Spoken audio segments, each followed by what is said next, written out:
حضرت عیسیٰ علیہ السلام نے شادی نہیں کی، مکان ہی نہیں بنایا، ایک تکیہ، ایک پیالہ، ایک کمبل، جہاں رات ہوتی وہی سو جاتے۔ ایک دن ایک شخص کو دیکھا کہ وہ ڈھلان بنی ہوئی تھی، پتھر کی پہاڑ، تھوڑی سی ڈھلان بنی ہوئی تھی تو نیچے لیٹا ہوا ہے۔ آپ نے کمبل بھی صدقہ کر دیا، کہنے لگے آج کے بعد جہاں ڈھلان بنے گی وہاں سو جائیں گے، کمبل کی ضرورت ہی کوئی نہیں۔ کچھ دنوں کے بعد ایک شخص کو دیکھا کہ وہ اپنے ہاتھ کا تکیہ بنا کے سویا ہوا ہے، تکیہ بھی خیرات کر دیا، کہنے لگے اس کے بغیر بھی گزارا ہو سکتا ہے۔ کچھ دنوں کے بعد دیکھا کہ ایک آدمی چلو میں پانی پی رہا ہے، پیالہ بھی اللہ کے راستے میں دے دیا، کہنے لگے چل جائے گا کام اس کے بغیر۔ فرمایا دنیا دار بن کے نہ آنا، کہنے لگا نہیں صاحب میں دین دار بن کے آؤں گا۔ جناب عیسیٰ علیہ السلام نے رکھ لیا۔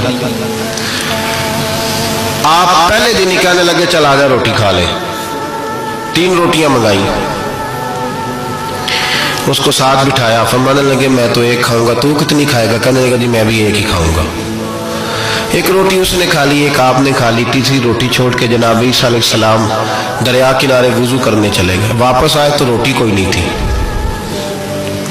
اللہ کے نبی تھے، جان گئے۔ رب کریم کا بندہ بھی جان جاتا ہے۔ تیسری روٹی کدھر ہے؟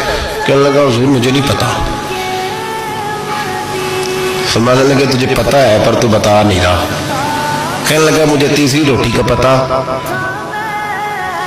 حضرت عیسیٰ علیہ السلام ایک ہرنی جا رہی تھی، اس کے ساتھ 2 بچے تھے، آپ نے ایک بچہ پکڑا، اس کو ذبح کیا، لکڑی جلائی، اس کو بھونا، اس کو بھی کھلایا، خود بھی کھایا، ہڈیاں جمع کر دی۔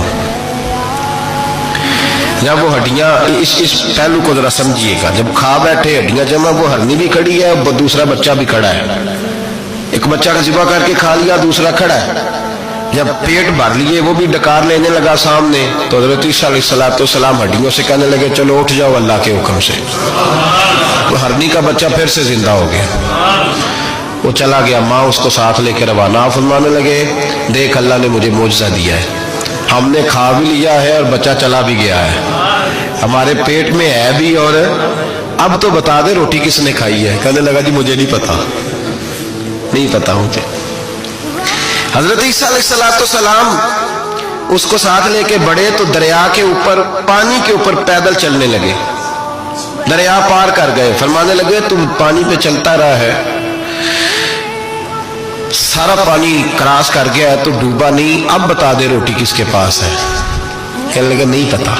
آپ نے ریت کٹھی کی، ریت 3 حصوں میں ریت جمع کر لی اور پھر اس پر کچھ پڑھ کے پھونکا تو وہ